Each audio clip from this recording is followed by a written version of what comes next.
yo les había propuesto justamente hacer un recorrido sobre el goce para retomar y darle contexto a conceptos de la orientación lacaniana que están contenidos en el seminario aún. Esto que estamos haciendo sería como un prefacio, y sobre todo a esas distintas modulaciones que fue tomando la noción de goce a través de la enseñanza de Lacan, a través de la experiencia de Lacan, de su experiencia clínica, porque en rigor yo estaba pensando que nosotros estamos compartiendo esta conceptualización, ¿no? Estos operadores que nos propone Lacan, y veremos qué nos evoca de nuestra propia clínica, porque de algún modo estamos asistiendo a distintos momentos en los cuales Lacan fue elaborando su propia clínica, viendo cómo resolvía esos problemas que se le presentaban en el consultorio. Asimismo nosotros. Entonces, como acá en realidad nos reunimos y nuestra reunión no está dedicada a la mirada de nadie, no tenemos ningún compromiso político, nos juntamos porque queremos y para ver justamente si estos desarrollos de Lacan, a quien le tenemos confianza, hay que decirlo, así como a Freud, le tenemos cierta confianza, nos parece gente seria, como otros y otras psicoanalistas también, ¿no? Que nos merecen confianza y nos parecen serios y aportan una manera de entender la clínica que a nosotros nos ayuda en el consultorio. Es simplemente eso. Hemos visto en nuestra reunión anterior cómo el seminario 11, de los 4 conceptos, constituía una recuperación de lo que había sido un propósito inicial de Lacan, que era el de significantizar el goce. Algo que ya habíamos comprobado en los comienzos de la orientación lacaniana. ¿Se acuerdan que nosotros comenzamos con ese goce imaginario, allá en los inicios de la transmisión de Lacan, separado de lo simbólico, y luego, en una segunda vuelta, Lacan intentando significantizar ese goce, encontrar una articulación simbólica de ese goce imaginario que al principio aparecía separado. Y entendíamos que Lacan, de alguna manera, estuviera en ese primer momento tan abocado a esa dimensión simbólica porque el contexto histórico del psicoanálisis lo reclamaba en ese momento. Pero bueno, recordarán que pasa de considerar ese goce como imaginario, separado de lo simbólico, a esta fórmula que está aquí, que representaba un punto crucial para el goce lacaniano, porque en esta fórmula quedaba expresada esa primera tentativa de Lacan de presentar a un goce que se significantiza, y nos llamaba la atención porque esto es la fórmula de la pulsión, justamente. Bien, tal como vimos en abril, en el seminario 11, Lacan nos presenta además estas 2 operaciones que son alienación y separación, estos 2 pertrechos que él organiza tomando la teoría de los conjuntos. ¿Se acuerdan de esos 2 conjuntos que se interseccionan? Alienación y separación. Y ahí nos transmite una idea paradójica respecto del goce. Porque ese goce, distinguido como tal, fíjense qué interesante, no aparece ni como irreductible a lo simbólico, como lo comentamos en el seminario de la ética, que aparecía el goce separado y solamente se podía acceder a él por transgresión. Pero acá en el seminario 11 no aparece ni como irreductible a lo simbólico, como la ética, pero tampoco puramente reducido al significante, ¿no? Como si al mismo tiempo ese goce mantuviera su estatuto de algo que está fuera del sistema, pero a la vez encontrara una inscripción posible en el funcionamiento del sistema. A mí me gusta mucho esta manera de pensarlo, ¿no? Como si fuera un estado de excepción, se podría decir, ¿no? Como ese funcionamiento paradójico de la excepción que, de alguna manera, está contemplado en la ley, pero cuando se pone en funcionamiento anula la ley.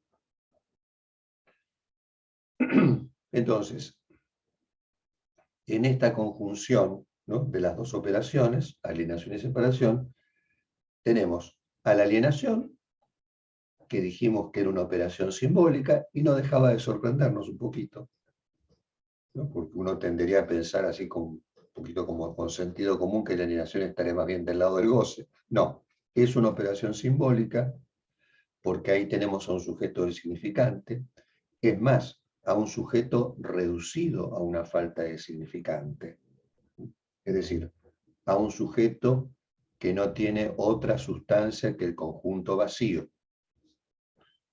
Y yo imaginé que acá ustedes me van a decir, ¿cómo es esto? Pues yo también me lo pregunté. Como que sujeto del significante, pero también reducido a una falta de significante. Es decir, algo que no tiene otra sustancia que el conjunto vacío.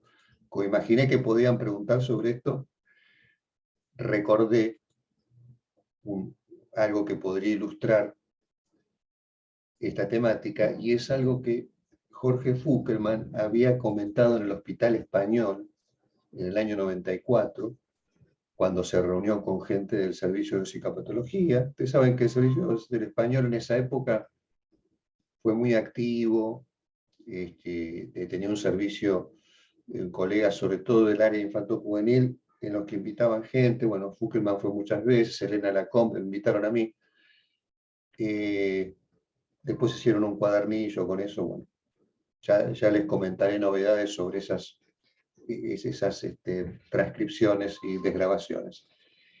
Pero recordaba esta intervención de Laí porque en esa charla Fuckelman decía, se preguntaba, ¿por qué estos símbolos que han agujereado a nuestro cuerpo no nos portan absolutamente, digamos, no nos llevan puestos totalmente? ¿Por qué? Y él mismo se respondía que esto no ocurre porque hay algo que falta del lado del símbolo. Para que pudiera llevarnos puesto totalmente el símbolo, haría falta que el símbolo no faltara nada. Pero resulta que el símbolo también está en falta. Una falta que justamente impide que el encadenamiento, el sujetamiento, con relación al símbolo, no sea absoluto. Esta indicación de Fuckelman, yo la recordé, porque puede ponerse en correspondencia con este momento de la transmisión lacaniana, en el que la operación de alienación, a la vez que representa, hace desaparecer al sujeto. Es justamente a eso que desaparece, a eso que no se muestra sino en falta, que hay algo que responde. No es que las cosas se quedan así, ¿no? Como el símbolo agujerea el cuerpo, este encadenamiento no es absoluto y hasta ahí llegamos. No, no. A esto justamente, a este agujereamiento de algo que a su vez está agujereado, algo responde. ¿Qué es lo que responde?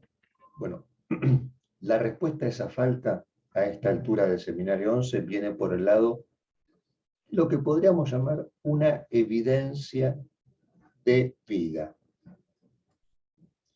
Paradójicamente, algo se activa ahí, que es la vida, algo se activa por el agujereamiento del símbolo,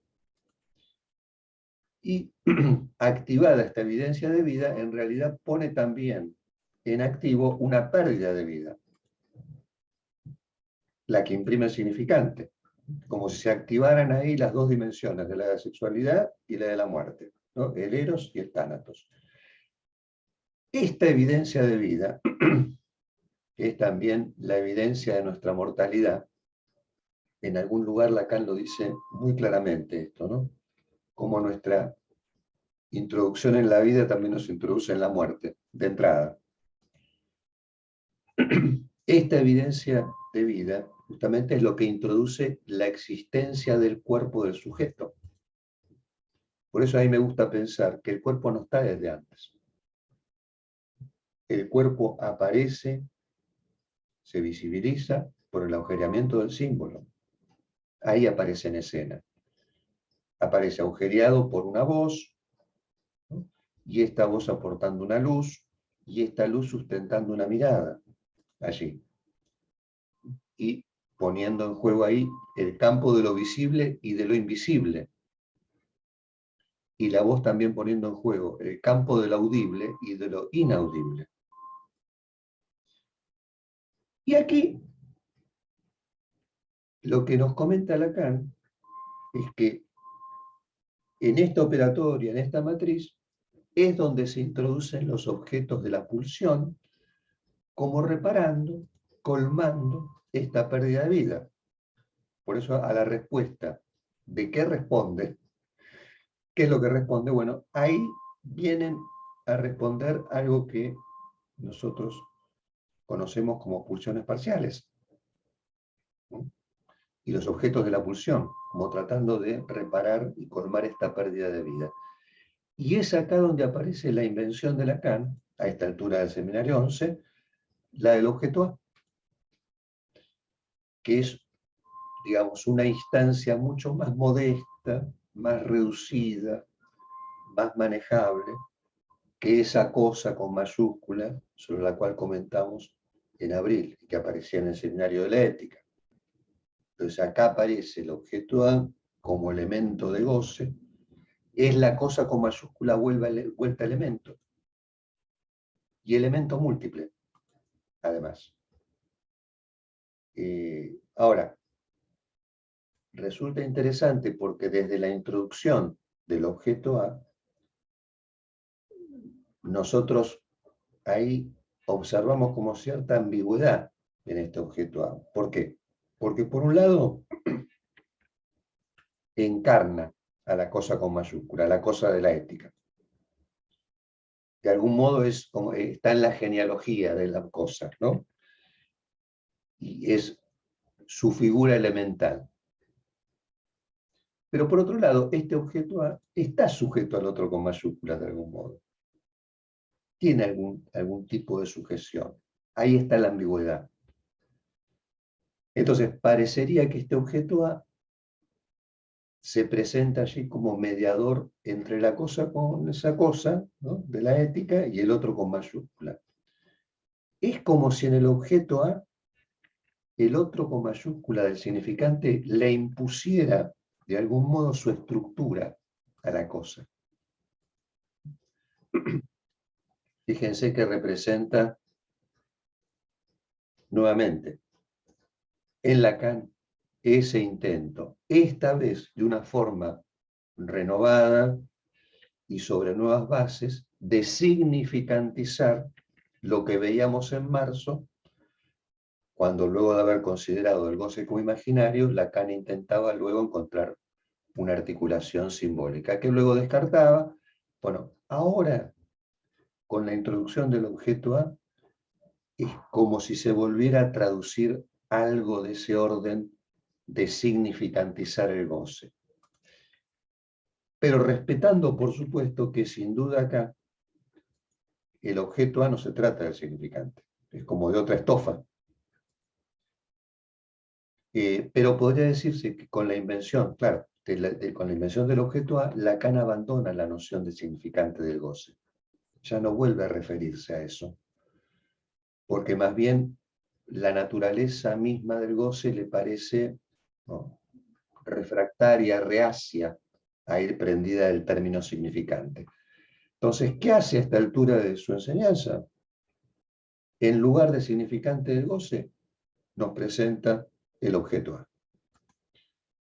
el objeto A, que sin duda es un elemento de goce, como tal, sustancial, que no responde, desde ya, no responde a la ley de representar el sujeto por otra cosa. Por lo tanto, de otra estructura. Pero sin embargo, en esto que nos transmite Lacan, es como si el objeto A estuviera dotado de una propiedad significante. ¿Cuál es esa propiedad significante? La de presentarse justamente como un elemento susceptible de sustitución. O sea, ustedes ven un deslizamiento de estos objetos, esta cierta plasticidad, un elemento susceptible de sustitución, ¿no? Y que aparece, fíjense, la lógica acá es impecable, ¿no? Porque este elemento susceptible de sustitución, que es el objeto A, que puede llamarse también pulsión parcial y sus objetos, ¿dónde se presenta? Justamente se presenta en ese lugar donde la representación significante fracasa. En eso que vuelve, retorna y fracasa en la representación del sujeto, que es donde se genera un intervalo, una iancia, ahí es donde se presenta este elemento que tiene esta propiedad, digamos, de sustituirse unos a los otros, y por eso Lacan dice que de algún modo, sin ser un significante, parece que tuviera impresa algo de esa propiedad significante. De hecho, les digo, cuando en televisión nosotros nos referimos al goce en algún momento, y Lacan decía, el goce es lo que consiste en los desfiladeros lógicos del significante, algo de esto estaba transmitiendo. Como si la consistencia del objeto A, que es consistente además, tiene esta sustancialidad, no es sin esos desfiladeros significantes. Por eso también que podríamos decir, ustedes tienen que estar en el consultorio, ahora en la llamada o en la pantalla, escuchando las boludeces que dicen los pacientes todo el tiempo, ¿no? Y durante mucho tiempo, y es menester que así sea, porque ustedes suponen que en esas boludeces que están diciendo van bordeando un desfiladero que da cuenta de un objeto que está perdido, que está en falta. Es menester. Y no lo digo caprichosamente esto de boludeces porque lo vamos a encontrar en aún dicho de manera muy enfática, ¿no? Como si los pacientes, así como en televisión dijo Lacan, en el amor no se dicen más que tonterías, lo dijo Lacan, ¿no? En televisión. Acá dice algo así, como que si uno se queda en el lugar de la dimensión significante, y es en el lugar donde nosotros evidentemente escuchamos, tenemos que escuchar, los pacientes toman la palabra y nosotros ahora mismo la estamos tomando. Ahí no dejamos de escuchar nada más que tonterías todo el tiempo, pero es menester que sea así, no hay otra forma.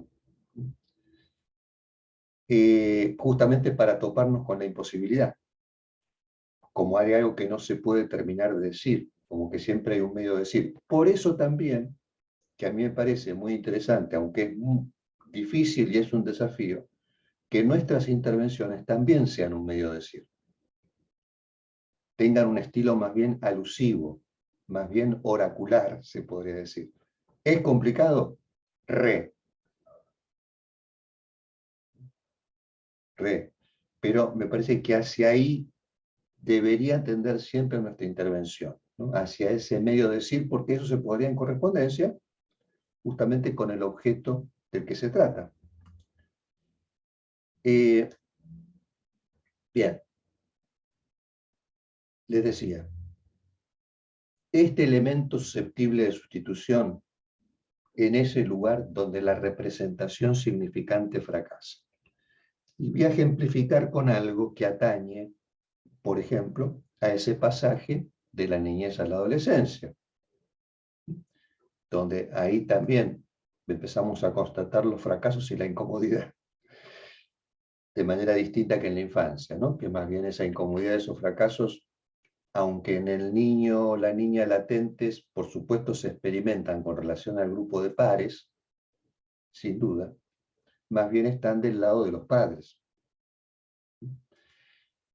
Bien, a partir de la pubertad, en tanto la penetración y la fecundación son factibles, y el amor de los padres ya queda subsumido por el deseo respecto a un posible partener, es claro que la incomodidad se hace patente para cada quien. Entonces, es a partir de ese momento de la pubertad que ocurre algo muy interesante y sorprendente de constatar para nosotros, para el joven y para la joven, y es que eso que incomoda se empieza a plantear como algo que podría desaparecer, y que esa desaparición equivaldría al orgasmo. Es decir, la detumescencia ubicada en la posibilidad de la desaparición de la incomodidad. Ahora, si dicha desaparición de la incomodidad efectivamente se realizara, esto significaría que podría haber un encuentro sexual que no se ubicaran las diferencias sexuales. Si este acto sexual fuera exitoso. Es más, había un psiquiatra, cuenta la leyenda, de hecho está contado en conversación, un psiquiatra inglés de la antipsiquiatría, un loquilio, drogón, que en la década del, creo que vino, no sé si en los 90 o en los 80, no antes seguramente, decía que si el acto sexual es exitoso, la mujer nunca quedaría embarazada. Fíjense qué intuición esa, ¿no? Porque, es decir, si el acto sexual fuera exitoso, no habría un producto, un resto, algo que se plantea en el lugar de la falta. Bueno, entonces, estas dificultades en la adolescencia que se prolongan, como bien sabemos, en la vida adulta, hasta el fin de nuestros días, estas dificultades se tratan de subsanar con elementos de las pulsiones parciales. Esto significa que si el encuentro sexual no me termina de situar como hombre o como mujer, está claro que es así, la incomodidad persiste bajo distintas formas, si ese encuentro sexual no me sitúa, voy a tratar de conseguir tal o cual zapatilla que tenga tal marca, que me garantice de algún modo que voy a ser visto. Y el ser visto funciona como un paliativo, muy precario, por supuesto, ¿no? Un paliativo de la dificultad que es inherente al acto sexual. Precario, pero fíjense cómo el capitalismo ha pescado esto desde el inicio, porque justamente lo que le ofrece a la gente son productos que van orientados a esa insatisfacción primordial y que algunos de sus productos le garantizan a la gente que aparezca en un campo de visibilidad frente a los otros que produce cierta satisfacción, pero que es parcial, que está vinculada a las pulsiones parciales, esa satisfacción, inevitablemente. Por eso que de algún modo, ese modo de zanjar la incomodidad a través del consumo va rumbo al fracaso y en general a generar más insatisfacción. Entonces yo les decía que esto venía a cuento de cómo en el seminario 11 el goce parece responder a la alienación significante del sujeto con la forma del objeto. Y a eso Lacan lo llama separación. Por eso que la alienación es una operación simbólica y la separación, Lacan lo ubica, también contrariando nuestro sentido común, la separación lo ubica como una operación de goce. Bueno, vamos a dar un paso más, casi un salto en largo, ¿no? Porque con relación al goce me pareció interesante que vayamos recalando hoy en esa etapa que va del seminario 16, el reverso del psicoanálisis, al 17, de un otro al otro, y a radiofonía, aunque después vamos a citar también algo del seminario de la ética. Pero en estos años que van del 68 al 70, y noten ustedes cuánto nos acercamos acá al momento del seminario aún, estamos ahí encaminados hacia el 72-73, en estos años Lacan se aplica a elaborar los 4 discursos. ¿Por qué nos importa abordar esto? Porque es interesante ver cómo Lacan enlaza la temática de los discursos, que es una novedad en su enseñanza, cómo la enlaza con la elaboración respecto del goce. Ahí. Seguramente ustedes recordarán, sobre todo las profesoras acá presentes, ¿no?, cómo 3 de esos discursos toman como pie aquel apotegma freudiano relativo a las 3 profesiones imposibles: educar, gobernar, analizar. De ahí toma Lacan el pie para, a esas imposibles profesiones freudianas, asimilarlas al discurso universitario, al discurso del amo y al discurso del analista. Y Lacan adiciona el discurso de la histeria. Ya tendremos oportunidad de abordar estos 4 discursos, ¿no? Pero, dado nuestro recorrido sobre el goce, que es el que nos interesa, nos importa mencionar la temática de los discursos porque justamente ahí aparece algo que Lacan llama goce discursivo. Y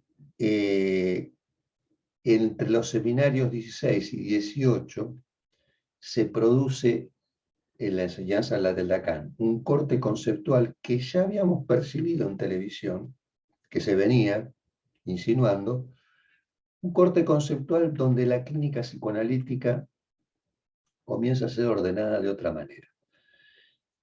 En el seminario 16, digamos, se cocinan los 4 discursos. En el seminario 17, Lacan los desarrolla exhaustivamente. Pero en el 18, este paradigma encuentra un límite, porque ahí nos comenta sobre un discurso que no fuese semblante, para concluir que en realidad no hay ningún discurso, no hay discurso alguno que no sea semblante. Es decir, aparece la pregunta de si habría chance de que lo discursivo tuviera un vínculo con lo real, y la respuesta finalmente es no. Es más, se los anticipo, en algún momento hasta llegué a decir que el objeto A también es un semblante. Bueno, pero eso ya es adelantarnos mucho. Pero fíjense qué interesante, porque ahora, con los 4 discursos, lo que Lacan hace es tomar estos 4 discursos y tomar los 4 conceptos fundamentales, ¿no?, inconsciente, transferencia, repetición y pulsión, y repensar esos 4 conceptos del seminario 11, repensarlos de acuerdo a cómo operan en cada discurso. Digamos, cada concepto, repetición, transferencia, inconsciente y pulsión, va a encontrar su extensión de operatividad a partir de cada discurso. Por ejemplo, vamos a tomar, hoy solamente vamos a tomar transferencia. Acá hice unos dibujitos. Por ejemplo, discurso del amo. Acá lo tenemos, ¿no?, esta fórmula con la cual Lacan escribe el discurso del amo. Es decir, ese vínculo, el esclavo con el amo, que en el discurso del neurótico obsesivo se nos hace tan patente, en el consultorio, bueno, que no es igual que la transferencia, porque fíjense que en este discurso del amo y el esclavo, del cual la neurosis obsesiva es un paradigma, hay una operatoria con el significante muy particular. No deja de tratar de llenar ese vacío, el neurótico obsesivo, con una operatoria significante. Por eso que nos resulta a veces tan aburrido ese discurso, ¿no? Porque trata de colmar todo el tiempo esa ansia y desmentir que hay una satisfacción ahí. Esto se distingue en el discurso del amo. Acá tenemos discurso y justamente cómo opera el goce, se podría decir, en esa transferencia. Se distingue del discurso de la histeria, que implica el sostén del sujeto al amo. Acá el sujeto sostiene al amo. Lo sostiene, trata de sostenerlo. Si en el neurótico obsesivo la esperanza es de que el amo se muera en algún momento, entonces ahí juega el tiempo, ¿no? Vieron que el eje del tiempo está muy subrayado en la neurosis obsesiva, que si en algún momento se va a morir, ¿no? Y fantasea con la muerte del amo. En la histeria no desea la muerte del amo, desea más bien que el amo se sostenga. Aunque más no sea para castrarlo, también, ¿eh? Y castrado ofrecerse como quien sostiene al amo castrado. Por eso, que se podría decir que nuestra labor, cuando nos encontramos con el discurso histérico, se requiere de parte nuestra cierta estrategia, donde de algún modo nos mostremos, a veces castrados y a veces como amos, y que basculemos. Y si basculamos en esa posición, vamos a ver que ese discurso de la histeria se sostiene en análisis, se mantiene, con interés. Bien. En cambio, en el discurso universitario hay una transferencia al profesor. El S2, fíjense que ahí está representando el lugar del saber. Y lo que causa el saber es la transferencia con el saber del otro con mayúscula. Discurso universitario. Y por último, en el discurso analítico se transfiere el objeto libidinal al analista. El sujeto transfiere ese objeto libidinal al analista. Por eso que se podría decir que la posición, el lugar que más conviene al analista, y que inevitablemente tiene, lo sepamos o no, es ese lugar de resto, de residuo, de desecho, en la marginalidad. Por eso que nos preocupa mucho cuando escuchamos a alguien que dice todo el tiempo, porque mi analista dice tal cosa, porque mi analista dice tal otra. Sí, bueno, pero ¿y vos qué vos decís algo? Eso. O se la pasa hablando el analista, que quiere que lo escuchen. Digo, más bien, vieron que cuando el paciente no dice nada sobre el analista, nos parece un buen indicador. Así podríamos pensar esto mismo, no lo vamos a hacer hoy, cómo operan los discursos en la repetición, en la pulsión y en el inconsciente. Pero a propósito de nuestro interés actual por el goce, me interesa también que a partir de este paradigma de los discursos pensemos cómo opera el síntoma ahí. Porque, como yo les decía, hay un corte conceptual en este momento de la enseñanza de Lacan y que se hace manifiesto porque en este goce discursivo no solo opera el sentido, sino el sinsentido, y su develamiento es un sentido ya gozado, un sentido gozado. Y noten qué giro tan interesante se opera aquí, que nos hace pensar sin duda en nuestra propia práctica clínica, porque si hasta ahora hemos considerado, y seguramente estoy seguro que en la práctica de ustedes también, como en la mía, durante mucho tiempo consideramos que lo que operaba era el sentido, y la importancia de descifrar algo por el lado del sentido, lo que consideramos ahora es el sinsentido y su develamiento, que pasa a ser un sentido gozado. Y esto implica que el síntoma ya no solo es la palabra retenida, que hay que liberar en lo simbólico, que puede ser en algún momento que resulte así en el análisis, ¿eh? Ninguna objeción, enhorabuena que ocurra esto, pero es como si no alcanzara. porque hay un real imposible dentro mismo de esa estructura, sobre el cual que da cuenta de un sinsentido y algo que se goza, algo que se satisface en ese sinsentido. Es lo que ustedes comprobarán con pacientes que hace mucho tiempo que atienden. Sí, bueno, se van logrando cosas, ¿no? Hay efectos interesantes, pero de repente hay algo que retorna siempre al mismo lugar, que no deja de insistir, y ustedes se preguntan, ¿qué se satisface en esta persona con esto que vuelve siempre al mismo lugar, que retorna? Les decía, bueno, se trata ahí de que algo está incrustado, ¿no? En la estructura misma del discurso. Este discurso que justamente la estructura que nos entrega Lacan es que se trata de algo que contiene un orden simbólico imaginario, eso es mucho más evidente en el discurso, pero en el que hay una incrustación, ¿no? Una incrustación del plus de gozar. Algo está incrustado ahí.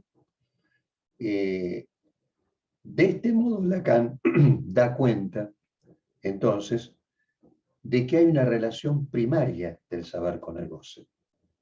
¿Sí? Nosotros sabemos que está, como decíamos en el discurso universitario, está el S2, y ahí hay una relación con el saber que va por el lado del otro con mayúscula, el encadenamiento significante. Está claro esto. Pero resulta que habría otro saber. Esto se parece a lo... ¿Se acuerdan que comentamos cuando transitamos televisión que dijimos hay un descubrimiento y es que el lenguaje, hay una parte del lenguaje que no sirve para comunicar? Hay una parte que sirve para comunicar y hay otra que no sirve para comunicar. Y nos llama la atención. Y ahí hablamos muy brevemente de la LAN, ¿no? De la lengua sin separación. Bueno, acá justamente está relacionado con esto que nos transmite Lacan, de que habría una relación primaria del saber con el goce. O sea, una relación primaria del significante con el goce. Porque, noten ustedes, previamente a esto, ¿no? De esta idea de una relación significante con el goce, Lacan consideraba, por un lado, la articulación de los significantes, como yo les decía recién, al otro con mayúscula, en la dialéctica del sujeto, y luego abordaba cómo eso podía designar o cómo podía vincularse con lo viviente, con el organismo, con la libido, ¿no? Cómo quedaban entramados o no en la estructura. Con la noción de discurso aparece una idea distinta, que es esta relación primaria del saber con el goce, del significante, ya aportando no un sentido, sino un sinsentido. Y algo que se presenta como goce, en lo cual Lacan comienza a valorar la repetición como repetición de goce. Porque si para nosotros el significante que representa un sujeto para otro significante siempre resumió eso que entendimos como alienación simbólica, con la introducción de los discursos, Lacan introduce de manera más enfática lo que atañe al fracaso, ¿no? Al ratage, se dice en francés, ¿no? A lo que no anda, a lo que no funciona. Entonces, lo que pasa a subrayarse ahora es el fracaso, tanto en lo que atañe a la representación del sujeto, como en lo relativo a un goce, que al no poder ser representado, se presenta, no se representa, pero se presenta, como un conjunto vacío. Y acá, si ustedes quieren pensar en el cero, estarían bien encaminados, como conjunto vacío. Porque fíjense, el conjunto vacío podría pensarse como un elemento al estilo de las pulsiones parciales, porque el conjunto vacío, ¿en qué se parece a los otros números? En nada. Justamente porque es un concepto de la nada. Sin embargo, cuenta como número. Es el primer número, o el número 1, primero que queda ubicado del 1. Por eso que ahí Lacan en algún momento hace esta correspondencia con el 0 y con el 1. con relación al goce y a lo que va por la dimensión significante. Entonces, acá hay algo que fracasa y que está en la base de la repetición.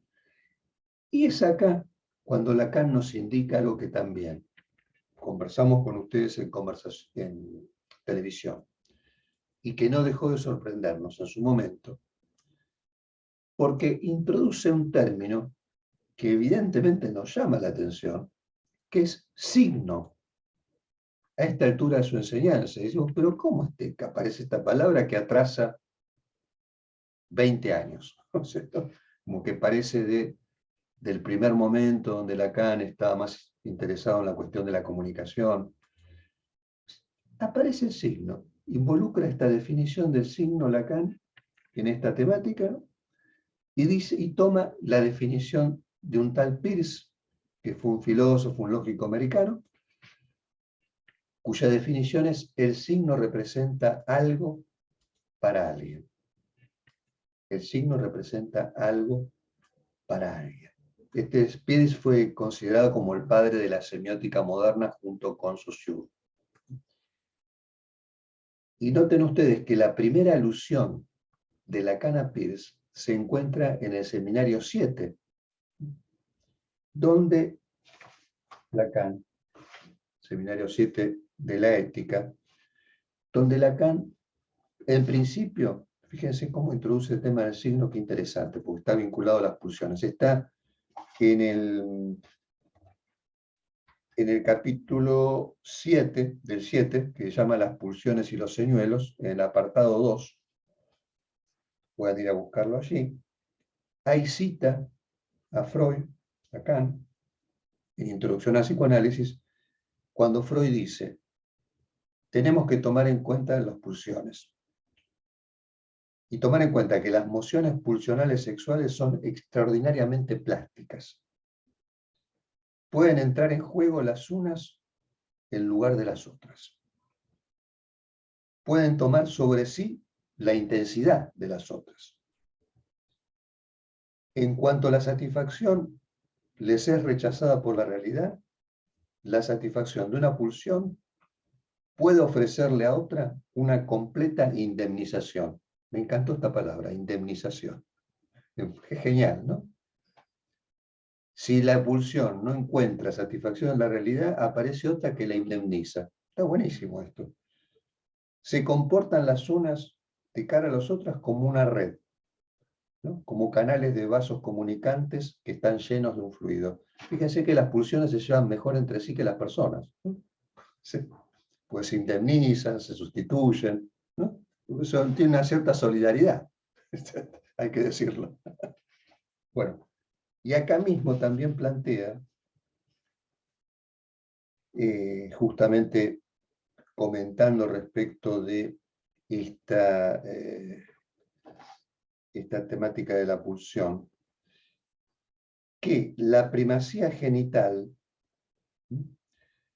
para nada elimina el carácter huidizo, dice, no plástico de las pulsiones, como Freud dice, lo menciona antes, este carácter huidizo plástico de las mociones pulsionales, en suma, acá dice Lacan, tal como les enseño desde hace muchos años, esta estructura destina la libido humana al sujeto a deslizarse en el juego de los signos, ¿no?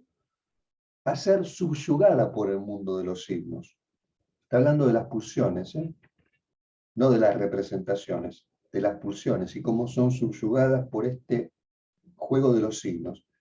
Ese juego de los signos es la única primacía universal y dominante. Y el signo, acá dice, ¿no? Según la expresión de Peirce, es lo que está en el lugar de algo para alguien. Bien, hasta acá el signo. Tomando esa definición de Lacan, ahí tenemos una indicación sobre cuál es la diferencia entre signo y significante, ¿no? Pues, parece una pregunta de examen. A ver, dígame, ¿cuál es la diferencia entre signo y significante? responda. Bueno, si nos preguntan esto en el examen, podemos decir, a diferencia del signo, ¿no?, el significante representa al sujeto para otro significante. Muy bien.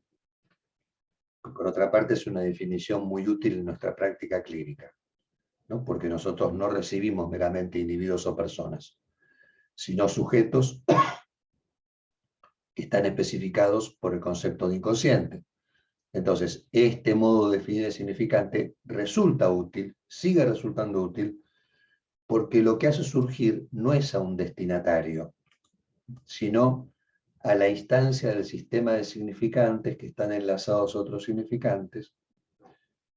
Y en este sentido, fíjense qué interesante, porque respecto al signo, cito nuevamente a Jorge Fuskelman, porque en otra ponencia, también en el Hospital Español, decía que nosotros ofrecemos máscaras diversas en distintos lugares. Y aclara que cuando decía lugares, se refería a lugares dentro del lenguaje, no a otros lugares. Ofrecemos máscaras en distintos lugares, máscaras diversas. Entonces, de acuerdo a las distintas relaciones entre palabras, no entre personas, sino entre palabras, entre lo que representa tal o cual persona, se utilizará tal o cual máscara. Fíjense que estamos en la dimensión de significante que representa un sujeto con significante. Y ahí deslizamos. Hasta ahí vamos. Ahora, resulta que esto anda, funciona, salvo, decía Foucault, que nos encontremos en la desgraciada situación que el mismo francés Marcel Marceau tuvo la genialidad de representar para nosotros en El fabricante de las máscaras. Quizás alguna de ustedes recordará porque lo pasamos en un taller que dimos acá en Belgrano. Pero vamos a reproducir aquí ese videito que es muy corto, porque nos va a dar una idea de cómo una cosa es cuando podemos ir cambiando una máscara por otra, ¿no? Y en eso hay una representación, también una satisfacción, por supuesto, ¿eh? También está en juego. Pero cómo puede resultar que en algún momento la máscara quede pegada a la piel. Así que voy a compartir pantalla con ustedes, así observamos este video de Marcel Marceau.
Bien.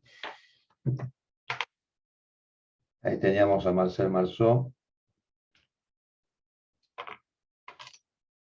el fabricante de máscaras, mostrándonos hacia el final algo que yo creo que se corresponde con el signo. Allí, ¿no? Cuando algo hace signo, y apareció Susana Gómez aquí. algo hace signo, la máscara se queda pegada a la piel y se constatan efectos con relación a, bueno, a un sujeto que ya no puede estar deslizándose entre máscara y máscara. Si les parece, no hacemos el break ahora porque Natalia se retira a las 10:45. ¿Y ustedes, Daniel y Mariana, qué hora? Yo reconozco que me tendría que estar Ahora. yendo.